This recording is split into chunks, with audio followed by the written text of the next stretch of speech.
or have got. In this video, we'll learn about this important verb in English. Now, the first thing you need to know about have or has is that it can function in three modes. It can act as a main verb, it can act as an auxiliary verb, it can also act as a modal verb. Now, if you see have or have got being followed by a noun, it means in that sentence, have has been used as a main verb. And as a main verb, have carries a function of possession or ownership. For example, I have or I have got a lot of money. As you can see here in this sentence, after have, we have a noun, money, preceded by an adjective.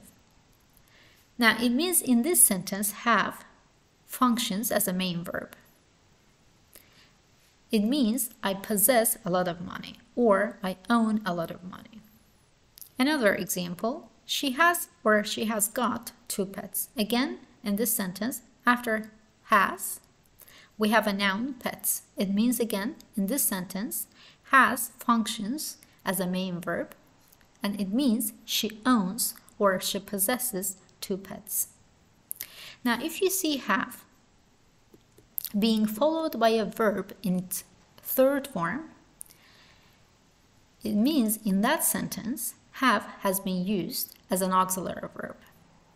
And as an auxiliary verb, have has no meaning, but it only has a grammatical function to form perfect tense. Let's see a few examples.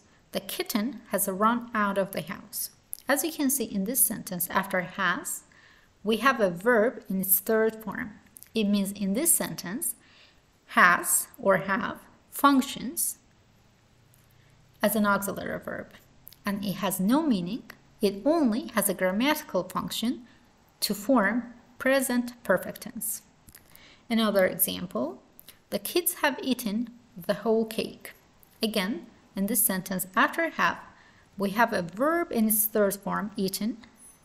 Again, it means in this sentence, have functions as an auxiliary verb. It has no meaning. It only has a grammatical function to form the present perfect tense. Now, if you see have being followed by the particle to and a verb in its root form, it means in that sentence have functions as a modal verb. And as a modal verb, it's used in the sense of obligation to do something. For example, you have to take a taxi to go there. As you can see in this sentence, after have, we have particle to and a verb in its root form. It means have here functions as a modal verb. And it's used in the sense of ought to do something. You ought to take a taxi to go there, or you need to take a taxi to go there. Another example, she has to clean her room today. Again, after has, we have to and the verb in its root form. It means in this sentence, have or has functions as a modal verb. And it's used in the sense of obligation to do something. She needs to clean her room today. Now, for the sake of simplicity, in this video, we'll only cover have or has as a main verb. In the upcoming videos, however, we'll also talk about have as an auxiliary as well as modal verb. Now, on this slide, we'll see how we can use have or have got per subject as well as per tense.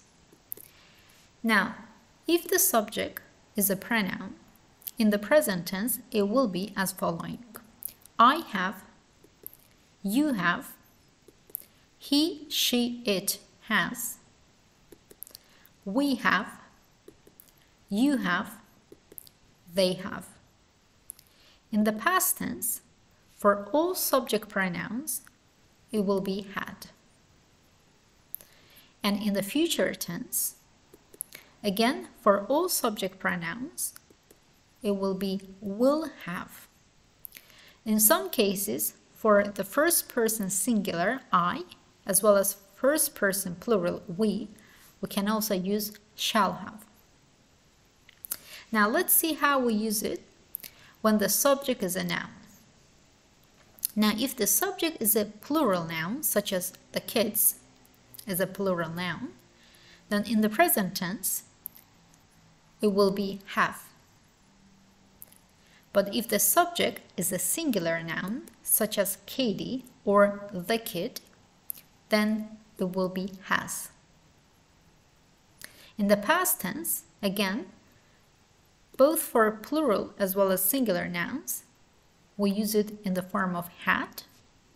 And in the future tense, it will be will have for both forms of the noun. Now, if you wonder what is the difference between have and have got, you need to know that when used as a main verb in a sentence, they both mean the same thing.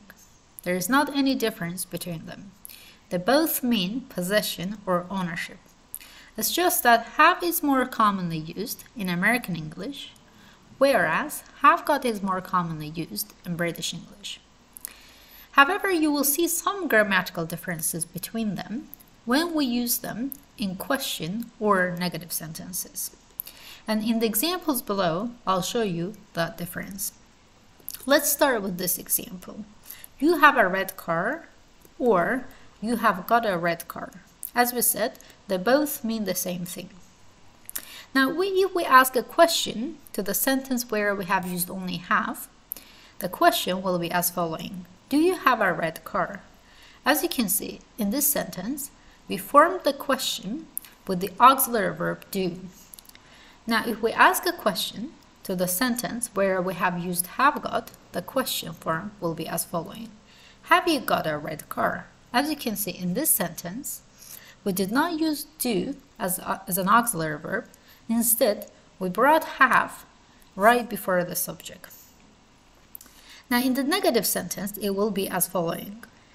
You don't have a red car. Again, in the sentence where we have only have, in the negative form, we use the auxiliary verb don't or do not.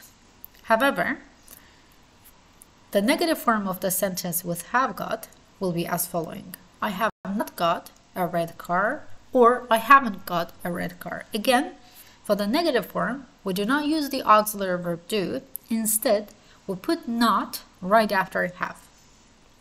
Another example, Jackie has blonde hair, or Jackie has got blonde hair. Again, they both mean the same thing. However, if we ask a question to the first sentence, where we have only has, the question will be as following. Does Jackie have blonde hair? Again, we form the question with the auxiliary verb does. If we ask a question to the sentence where we have has got, it will be as following. Has Jackie got blonde hair? Again, we brought has right before the subject, and we do not use the auxiliary verb do or does. In the negative sentence, it will be as following. Jackie does not have blonde hair. Again, we use the auxiliary verb do or does. The sentence with the has got in the negative form will be as following. Jackie has not got blonde hair. Now on this slide, we'll see how we use have or have got in the past as well as in the future tenses. Let's start with the past tense first. Now in the past tense, there is only one word for have as well as have got, and that word is had. Which means, in the past tense, after had, we can never use the word got. Let's see an example. Tom had a toothache yesterday. In the question form, it will be as following. Did Tom have a toothache yesterday? And in the negative form, it will be as following. Tom didn't have a toothache yesterday. As you can see, in the past tense, we only used had, and we did not use got after had. And again, negative, as well as the question form of this sentence, was formed with the help of auxiliary verb did. Now let's see how we use this expression have or have got in the future tense. In the future tense, again, there is only one expression that we can use, which is will have. And after have, we can never use got in the future tense. Again, let's see an example. I will have time tomorrow. In the question form, it will be, will I have time tomorrow? In the negative form, I will not have time tomorrow. Now, to practice what you learned about have or have got, I would like you to complete this test. I'll give you 30 seconds to complete it. After 30 seconds, I'll show the correct answers so that you can cross-check.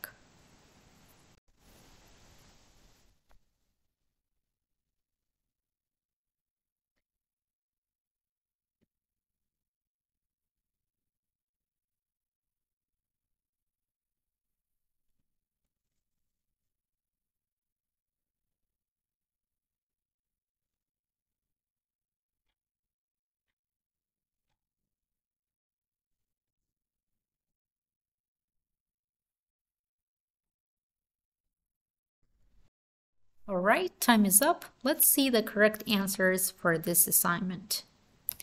My brother has got a brand new car now. My little cousin has blue eyes. He had long beard when he was young. You have such beautiful hair. They will have a new sister in a few weeks. Does he have any siblings? She and I didn't have time. Do you have anything planned for tomorrow? That restaurant doesn't have good reviews. Have you got a busy schedule? Last but not least, time for homework. To practice more, I would like you to fill in the blank spaces with the correct form of have or have got. Again, please feel free to write your answers in the comments section below. I'll try to check them for you whenever I can. Thanks for watching, and please do not forget to subscribe to the channel for more videos to come.